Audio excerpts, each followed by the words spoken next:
Welcome back. My next guest joining me live now is the Assistant Treasurer, Michael Suker. Thanks very much for your time. Just wanted to get your reaction to this. We've just had response from the Chinese embassy to this inquiry, of course. The draft resolution, this is what the embassy has tweeted on COVID-19 to be adopted by the WHO, is totally different from Australia's proposal of an independent international review. A close look at the draft itself can easily come to a conclusion. To claim the WHA's resolution a vindication of Australia's call is nothing but a joke. This is from the embassy. What's your response to that? Well, good to be with you, Tom. Look, I'm not going to get into rebutting anything that's been placed on Twitter. I think it's pretty clear to all who have watched this over the last few days. The Australia has led the world on this, and there's been significant support for a review into the origins, and in the end, we're doing what we think is in the best interests of Australians, which is to make sure that the health and well-being of Australians, particularly in a globally interconnected world, is protected into the future. And we think it's eminently sensible that a review of this type takes place. And obviously there's been a huge support for it globally because it's fairly uncontroversial, I would have thought. And Australia is obviously very grateful that so many nations around the world supported that view, and that review will be undertaken. But Tom, I'm not going to get into rebutting one way or another statements that are made.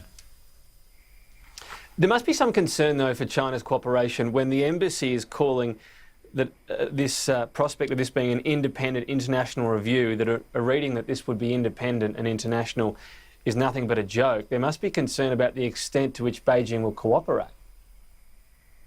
Well, in the end, Tom, these will be matters for the WHO, who has been tasked with undertaking this work. And I think there will be, again, many nations around the world very keenly interested in the outcomes of the review. And I think that interest should give us some confidence, Tom, that there will be scrutiny on the process and scrutiny over the investigation that takes place. Because in the end, this isn't about ascribing blame. It's about finding out what happened, how it happened, and most importantly, how we can mitigate these risks into the future. Again, in a globally interconnected world that we live in now, things that happen on the other side of the world, our nation's not immune from. So, that's why we have led the world on this, absolutely led the world, stood up for our values, and we're very grateful that so many nations have supported that leadership.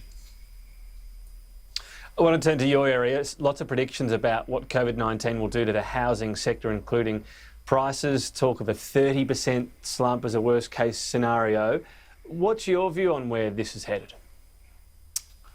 Well, Tom, there's not a great deal of data yet. I mean, we're 7 or 8 weeks into sort of the pandemic in earnest. So there's not a great deal of data. There's obviously a whole lot of organisations and individuals that have projected where they think the market is going to go. In the end, I mean, the housing market is a function of a couple of things. It's a function of the broader strength of the economy, obviously, and it's also a function of supply and demand.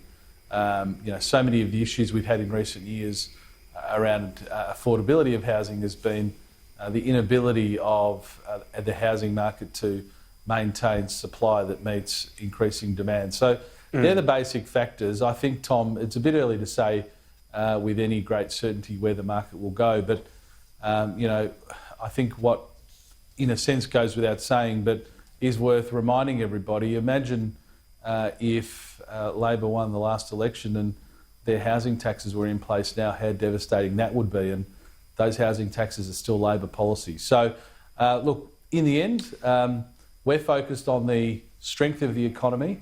If you get that right, if the economy's strong, then the rest looks after itself, including what is the single biggest asset for most Australians, and that's their home. There's every chance, though, that there's going to be a bit more of a decoupling of that link, given we're going to see a huge cut to immigration. The borders are up right now. We know how much of a driver that is for the population. Do you need to look at, and I'm not talking about prices here, but how big the housing construction industry in Australia is? Is there a possibility of stimulus in some way needed from the government? Because otherwise we could see a lot of jobs go. Well, again, Tom, we'll be informed by what the data and, what we've put in place thus far with the JobKeeper program, which has now reached nearly 890,000 businesses, 6.3 million employees, and one of the largest beneficiaries of that has been the construction sector, because it is a large component of the economy, or the wage subsidy for apprentices. That support is in place, and that support is ensuring that those firms and those projects are able to continue. In the end, though, like all these things, we'll be watching it very closely. I'm in constant contact with all of the relevant stakeholders, literally on a daily basis. It's quite interesting if I look at the first home loan deposit scheme, which we set up at the beginning of this year, which enables first home buyers to purchase a property with a deposit of as little as 5% with a government guarantee. We saw a significant decline in the number of people who took those first home loan deposit scheme guarantees up in March, picked up a little bit in April, and has picked up even more strongly since then. So, I'm not suggesting that that's a proxy for the market more broadly, but just very interesting that the data we have seen, saw that impact really strongly at the beginning of the pandemic, but it started to pick up, and we now have only 800 of the 10,000 guarantees remaining. So it's been an extraordinarily popular program, and just looking at the way it's tracked, I think is interesting for the broader market too. Well, interesting, yeah, maybe some bargain hunters out there, and a good sign, as you say, potentially, albeit not getting ahead of yourself. With construction, though, I know you mentioned JobKeeper. Construction never shut down, so it's so far been largely unaffected. What you're saying in terms of keeping an eye on this, are you open to some form of stimulus? Labor's talking about, maybe social or affordable housing. If there's going to be a big gap looming here, the government's ready and willing to step in? Well, Tom, the point I'm making is we've already put in huge support, whether it's JobKeeper, whether it's a wage subsidy for apprentices, which we all know disproportionately positively impacts the construction industry. Those things are cornerstones that have supported the industry thus far. I think the JobKeeper package itself has also improved confidence throughout the economy, and I think there's a number of measures that actually support that.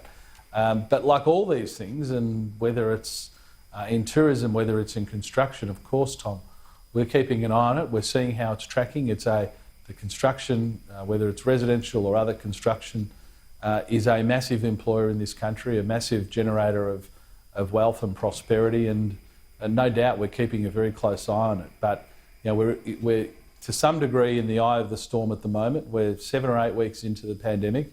We've put in place, as I said, unprecedented support, of which the construction industry is a massive beneficiary, and we'll be informed by their feedback from the industry and what the data looks like.